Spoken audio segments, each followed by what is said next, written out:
Running. Will you make any attempt at a conditional surrender? No, sir. The question is either we live or we die. We'll fight it out to the last. No, just wait! I found the governor in a bunker, trembling like a leaf. There was an enormous crash and written out a resignation statement in a matter of seconds. The Pakistan military authorities accepted the Indian ultimatum.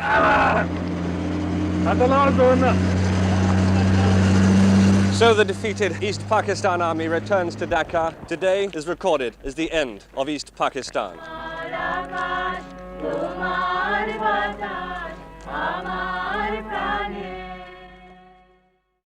The only public works to be seen is the digging of trenches in and around the city.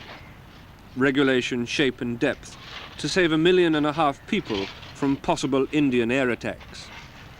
And despite the general talk of war, the only evidence that the civil authorities are preparing for it are these trenches.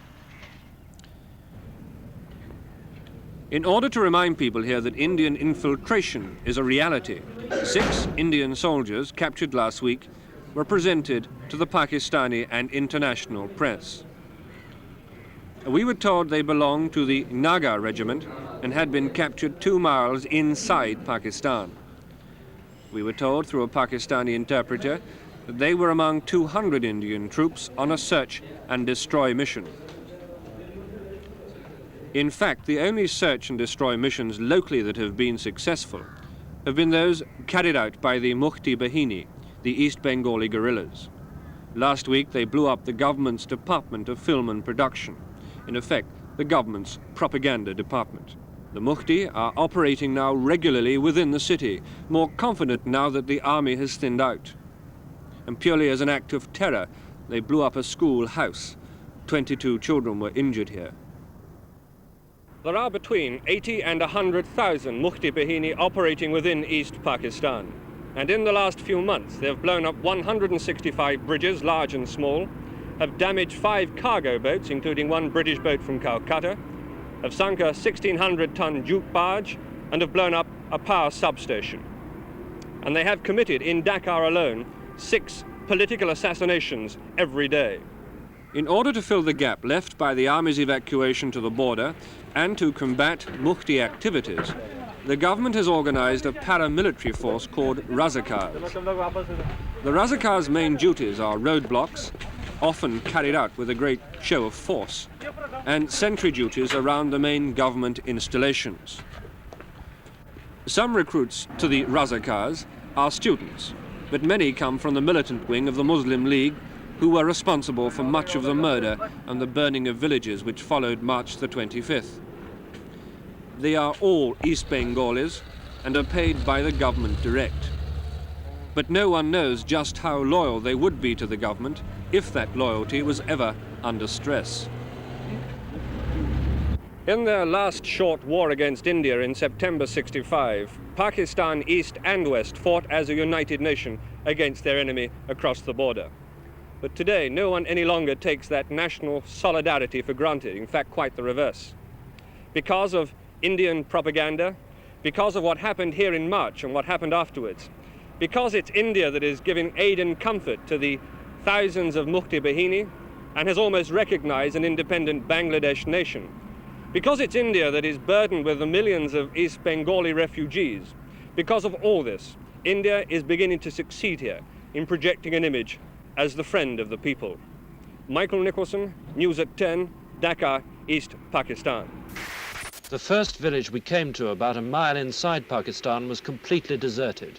The villagers had fled, leaving their animals behind. But as we went inside the village, we saw the first signs of destruction, the result of the battle for this area. Overhead, Indian Air Force planes were still circling, and in the background still the boom of the guns, occasionally sounding much closer. We were soon to find out why. The Indians claim to have occupied over 100 square miles of this part of Pakistan, a spot where the border bulges into India and which the Indians have christened Chicken Neck. But they're not holding it without a considerable number of troops. Just how many, they won't say for security reasons. They say that their casualties so far in this sector have been very light. That's not always true of their vehicles. A number of Indian Army trucks have been hit by Pakistani shells. But the Indians are returning the fire, and that was the closer gunfire that we'd heard earlier. We came upon a gun emplacement, heavily camouflaged. Every so often, orders came through by radio from forward observers identifying a target, and the guns were prepared for firing.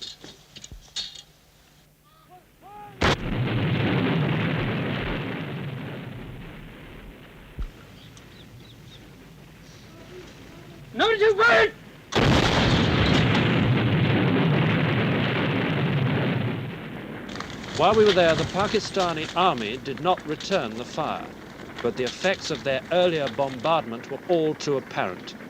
This used to be the town of Fulkian. After the Indians came over the border, they occupied this spot. Since then, the Indians say, the Pakistanis have been shelling it, believing that there are troops there.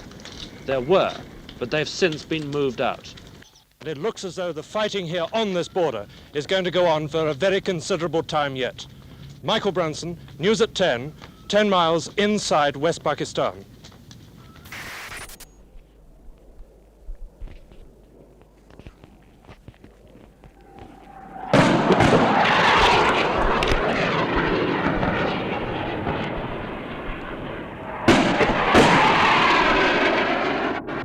So after 11 days, After 11 days, the Indian Air Force are still attacking Dhaka. This time they've changed their target to the south of the town.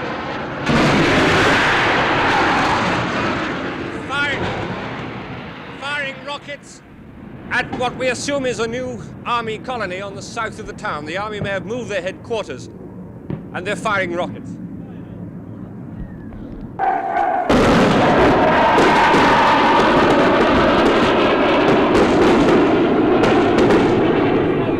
Okay, tell us what happened in the trench. Well, I got there after the first raid on the governor's house, which half destroyed the residence. Then I got there just after that, I found the governor in a bunker in the garden, trembling like a leaf and saying, I don't quite know whether to resign, should I resign, will my wife be killed by the Indian Army, can I get at the Intercontinental Hotel? As we were standing there in this bunker, suddenly there was another raid, and all hell broke loose. There was an enormous crash, and hardly the crash died down, but the governor suddenly produced a ballpoint pen, scrap of paper, a few carbons, and had written out a resignation statement in a matter of seconds, just in time actually for the second big crash.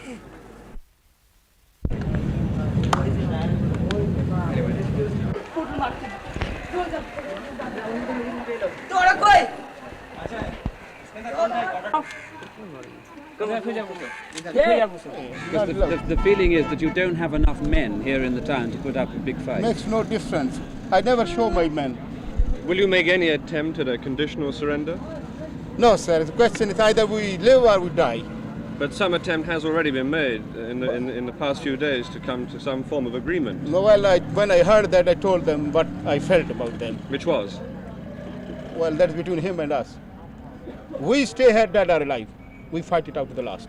But a lot of men might die. This is the price of the freedom. But what freedom? Not yours. It's mine, yes, my country, Pakistan's.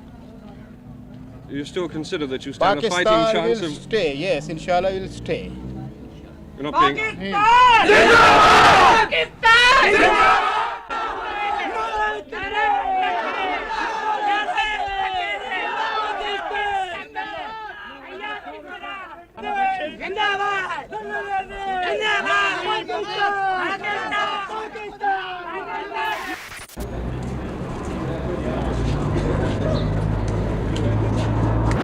She says she can't come in. Will you be responsible for bringing her up? Thank you very much. As we have very little place available, we give now priority only to women and children. No men allowed anymore.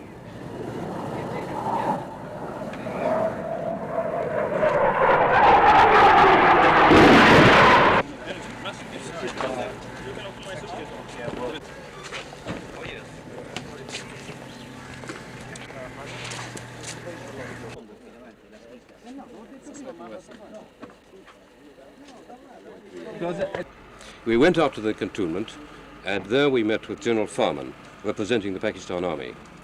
He confirmed to me that the Pakistan military authorities had accepted the ultimatum. He also told me that the Pakistan radio network had been destroyed and that they were not in contact with the Indian authorities.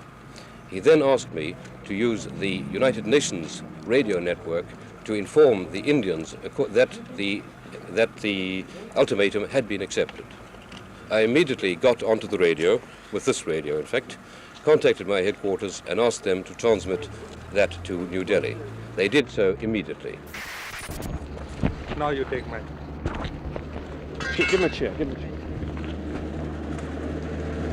Hey! Come on!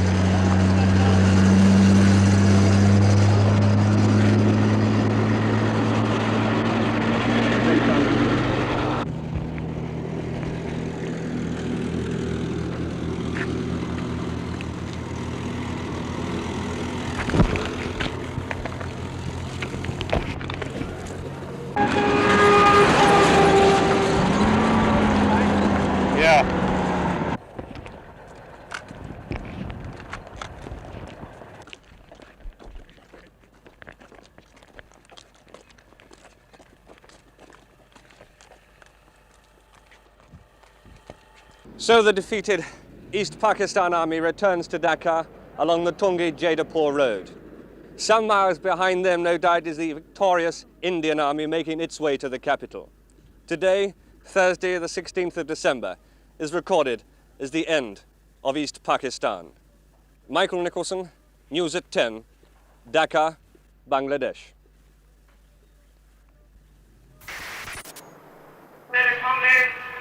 There was a striking and unhappy illustration of the way that Bengalis are taking their revenge at a meeting held at Dhaka's stadium to honor the heroes of the Mukti Bahini. Abdul Qadir Siddiqui, once an ordinary soldier in the East Bengal Regiment, raised and led 12,000 guerrilla fighters in a large area surrounding Dhaka. In his speech, the hero of Tangail, as he's known, vowed that his men would not lay down their arms until Sheikh Mujibur Rahman came safely back from his prison in West Pakistan. But he appealed to his men, who stood with rifles and machine guns policing the meeting, not to take revenge on those who had oppressed them and not to flaunt their arms in the streets.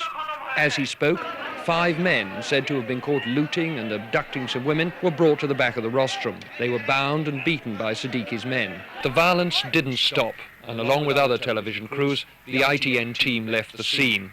Moments later, General Siddiqui himself, who had earlier urged restraint on the crowd and promised the prisoners a fair trial, himself took a rifle and helped bayonet them to death, firing a bullet to finish off one man. It's not surprising that the 24,000 Pakistani prisoners of war now in Dhaka's cantonment should fear the Bengalis' vengeance.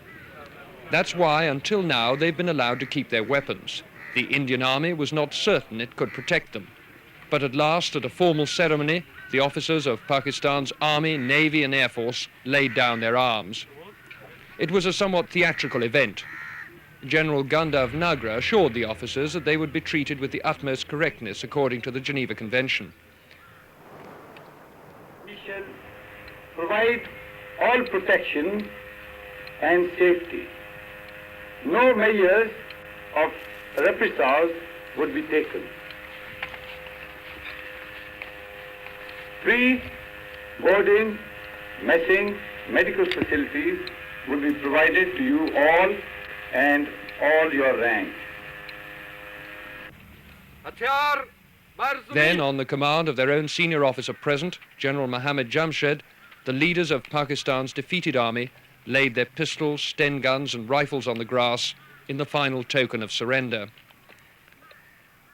I asked the Pakistani Chief of Staff, Brigadier Baghir Siddiqui, what he'd felt about the ceremony. Well, it's all right. Part of the game, I suppose. It didn't cause you any qualms? Well, you know, you can understand our feelings. But as the General said, this does happen, and so people have to play the game, and I think it's a part of the game. We have to accept it in good grace. Why did you, in the end, surrender? because for the consideration of the human lives. Could you have fought on? We could have fought on for a long time, not less than 30 days. With due military ritual, the war in the East had been brought to its ceremonial conclusion. Richard Linde, News at 10, Dhaka.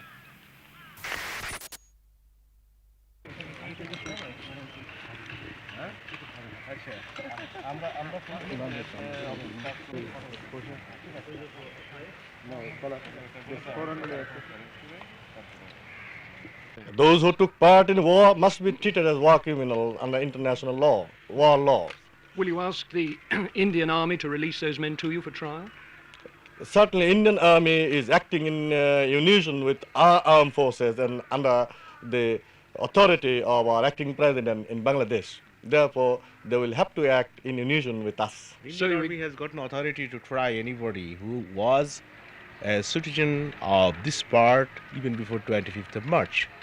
If there is to be any trial, that is to be done by the Bangladesh government. And will there be such trials? Certainly there would be. I hope so. But according to law. How many people do you expect to put on trial? That is very difficult to say. We will not be going for witch hunting, but then the crimes against humanity must be brought to book. Won't this make it impossible for the West Pakistanis to release Sheikh Mujib? It should not be made impossible. It should not be impossible for them to release Sheikh Mujib. But then that cannot be a bargain. Sheikh Mujibur Rahman has not committed anything against the West Pakistanis or West Pakistan as such. He was always advocating for what is good for common struggling masses, including the West Pakistanis. For 9 months, it was the Bengalis in East Pakistan who suffered. Now, in their day of triumph, it is their enemies and the wives and families of their enemies who mourn. To be a non-Bengali in Dhaka today is indeed a miserable plight. These Bihari women huddle miserably in a school in the Mohammadpur area. Their husbands are missing, killed in the last weeks and days as the Mukti Bahini grew bold at the advance of the Indian Army. Now the Indian soldiers, having disarmed the non-Bengalis, are trying to guard the areas in which they've clustered together for protection. White flags flutter on the rooftops and at the entrance to these new ghettos. None dare venture far outside. Bengalis claim that it was Biharis and other non-Bengali groups who carried out the worst atrocities during the last 9 months. Now large numbers of non-Bengali men have been arrested by vigilante groups in the name of the Mukti Bahini. In one police station we talked to some of them. Are you getting food and water? Yes, sir, getting food. You are? Yes, from last night. From last night? From last night. How long have you been here? From 3 days. 3 days? Yes. They are keeping us quite... What do they say will happen to you? Oh, no, God knows what will happen. Will they put you on trial? I don't know. I've got no information. No trial, without trial. Rations are minimal and conditions bad. The police say that after interrogation, some of the prisoners are sent to the city's central jail to await trial, while others are released.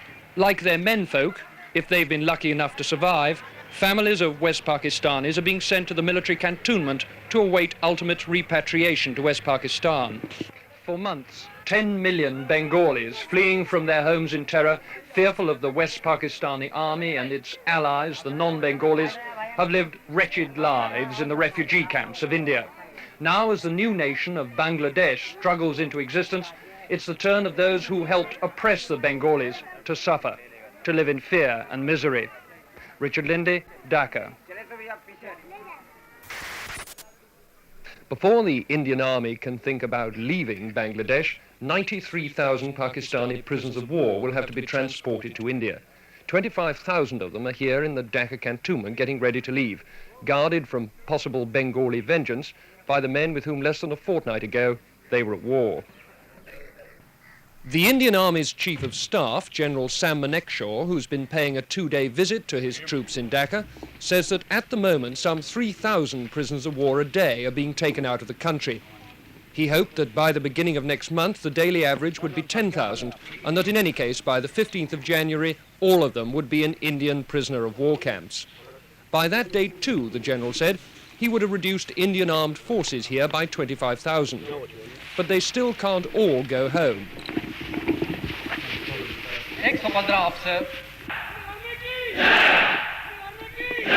For one thing, they're the only agency in the area capable of seeing that the 10 million Bengali refugees now in India get safely back to Bangladesh. For another, Indian soldiers, no matter how much the Indian government likes to play this down, are the only people capable of keeping law and order here and protecting minority groups from Bengali retribution. In addition, the army is safeguarding the lives of those Bengalis who ran the civil administration for Pakistan. The Bangladesh government is setting up a war crimes tribunal to try Dr. Malik and his colleagues. Will the Indian army be told by Delhi to hand them over? I asked Mr. D.P. Dar, Mrs. Gandhi's special envoy to Bangladesh. We are on the horns of a dilemma, I must admit to you. On the one hand, we do not want to do anything which is against the norms of international behavior. Nor do we want to do anything, on the other hand, which would even remotely impinge on the sovereign rights of the Bangladesh government and Bangladesh state. What does that mean in practice? Are you going to hand people over to a war crimes tribunal or not? That means, for the time being, that the position is being legally examined. As any victorious army would be, Indian armed forces are now deeply involved for the foreseeable future in the way this new country is going to develop. Richard Lindley, News at 10, Dhaka. The train is on its way to the river port of Narayanganj, a dozen miles away. The operation began long before dawn. At the cantonment siding, Brigadier H.S. Clare supervised the loading of the train. Like all Indian commanders, he'll be glad when these POWs have all been safely moved across the border. Here they're a potentially dangerous cause of friction with the local population. The train was well guarded by Indian soldiers in case of any hostile demonstration by Bengalis. What's the attitude of these people on this train? Are they glad to go or what? Well, they're happy to get away from here, certainly. I'm quite sure that they won't have any hostile attitude when they go to India, whereas in this place they can't get out at all. Are you worried about any demonstrations on the way to the boat? No, I'm not, because I think we've taken sufficient precautions to make sure that nothing happens. At Narayanganj, a Pakistani naval commander organized the embarkation. All commanders of their groups report to me immediately here. Apart from their military kit, the men took nothing with them but food and cooking equipment. The railway line ran right onto the dockside, sparing them the humiliation of a jeering Bengali crowd. Even so, a small group on the roof of a harbour building broke into jubilant shouts as the prisoners trudged down the quayside. At every step there were Indian soldiers to protect them had it proved necessary. Bengalis are not best pleased to see their enemies go home apparently scot-free. But there's a long way to go before these men can expect repatriation. First, the 36-hour boat trip through the river system to Khulna, then a long journey across the border into West Bengal by train, and on to the prisoner of war camps on the Ranchi Plateau in Bihar. With the men go their families and the civilian employees of the Pakistan Army. But there's no indication yet that other West Pakistani civilians, like the police chief or even the staff of Pakistan International Airways, are going to be moved. For the moment, the emphasis is on getting the soldiers out before their presence here causes trouble. And because many are still being brought into Dhaka from outlying areas, there are now 33,000 people to be shipped down the river. For those Bengalis cheering on the roof there, it's another day to savour the sweet taste of victory. For these prisoners of war, the bitterness of defeat.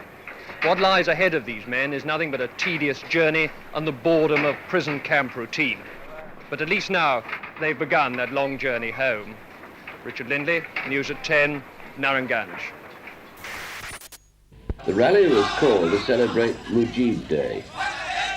And for some hours, crowds of students and local people waving banners and shouting slogans made their way in processions to a park outside the sports stadium.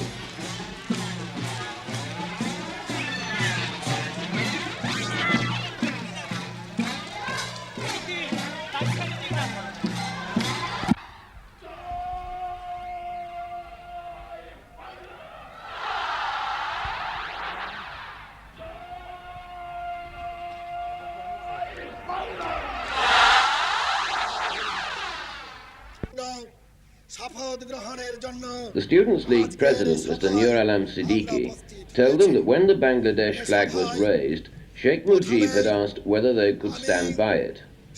When Sheikh Mujib comes, he said, we will be able to tell him that he can see we've stayed by it. Mr. Siddiqui and 3 other student leaders then took an oath of allegiance to Bangladesh, an oath echoed by the crowd.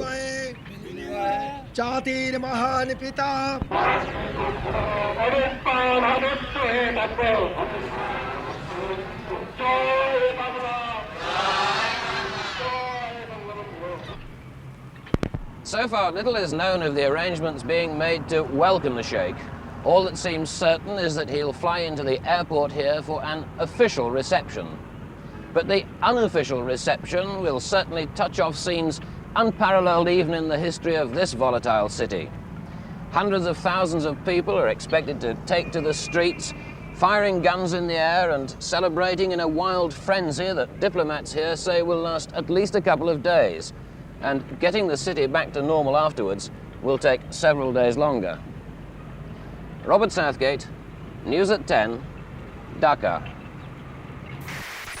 Are you disappointed, sir, that so far the major Western powers, including Great Britain, have not recognized Bangladesh? You see, they have their difficulties also. I don't like to blame anybody now. I hope, so far the Great Britain, France and others are concerned, they will recognize the reality and expect also.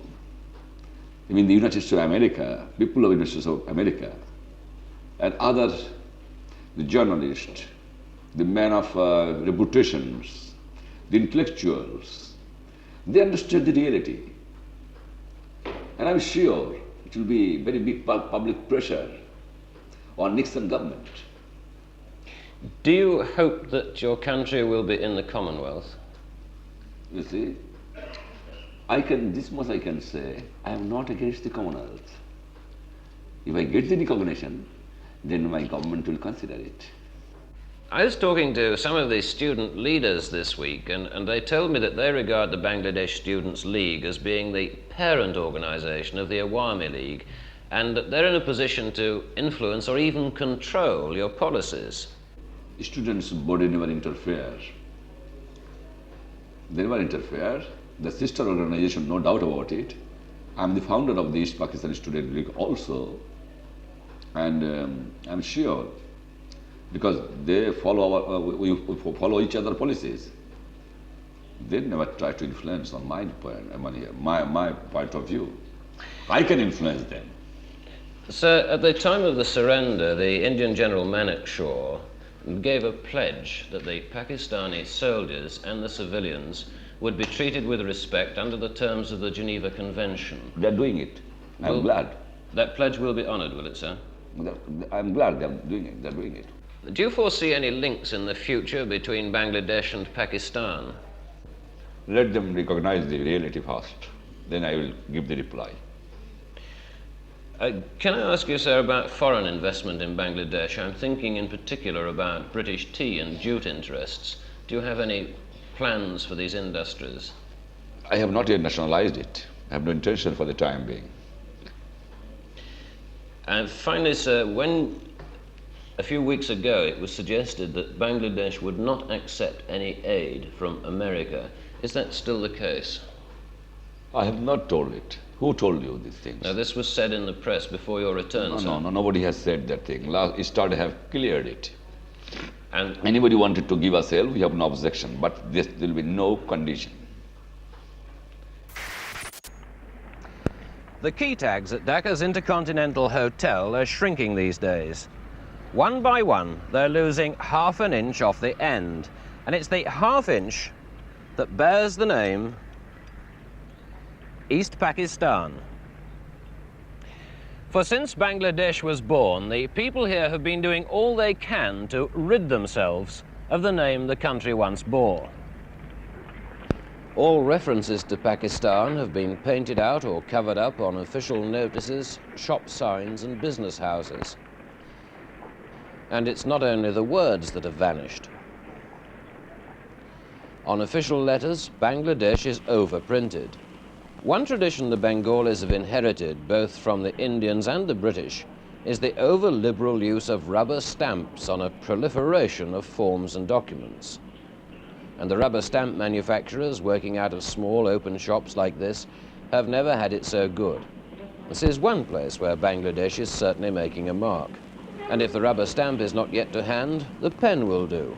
The Pakistani flag is of course nowhere to be seen. In its place, the flag of Bangladesh, with a dazzling variety of colours and shapes. The motif in the middle is the map of Bangladesh, but since the flag makers couldn't agree on the convoluted contortions of the Bangladesh coastline, the government has moved to simplify matters. One of the first decisions of the first cabinet meeting of the new government was to drop the map from the middle of the flag.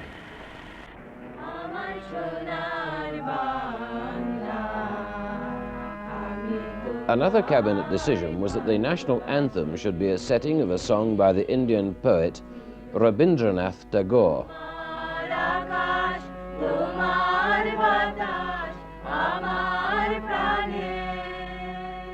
Golden Bengal, I love you. Your sky and your breeze play an eternal song in my heart.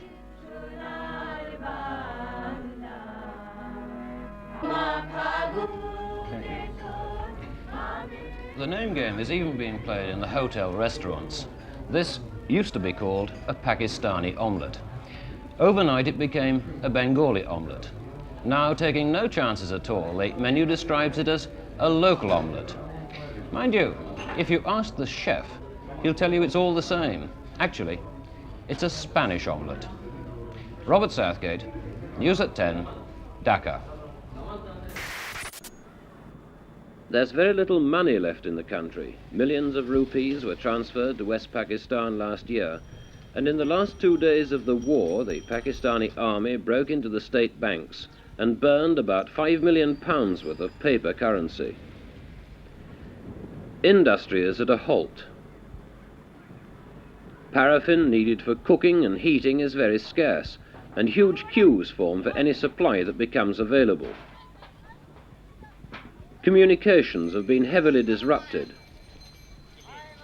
A third of the people are unemployed and most others underemployed. All this the Sheikh will learn as his advisors chronicle the events of the past 10 months he's spent in detention. But the Sheikh will know too that his new country has the potential to overcome its problems. 9 out of every 10 people live away from the towns, and 8 out of every 10 earn their living from agriculture. But the nation still can't feed itself. For Bangladesh, with its 75 million people, has one of the world's highest population densities. Formerly it imported 1 million tons of food a year, mostly from West Pakistan. In the short term, now it will have to look to India and the Eastern Bloc to provide it. In the long term, farming will have to be modernized and mechanized, and trade pacts being negotiated with Poland and Bulgaria do provide for the supply of farm machinery and fertilizers. It's fair to say that at present the food shortage is not as critical as many had feared, but the impact of the refugees returning from India may alter the situation. 5 major river systems ribbon their way through the country, rivers rich in fish. At present the fishing is rudimentary, but if this industry can also be modernized, it has a ready market in neighboring West Bengal, where supplies of fresh fish sell for 3 times their price in Bangladesh. But it's jute on which for so long the economy of the country has been built. Most of the mills, like this one at Demra near Dhaka, were owned by West Pakistanis. Now they've been nationalized, and it's hoped to be able to reopen some and ease the unemployment situation in the next few weeks. This mill is due to open next month, but with a labour force reduced from the 9,000 when in full production to only 3,000. There is raw material in stock, but last year's crop, like the tea crop, was largely neglected. And as the months go by, jute is losing more and more ground to synthetic fibres. Recapturing the markets will not be easy. Ironically, in a country of chronic unemployment, there is a labour shortage, but it's a shortage of skilled labour.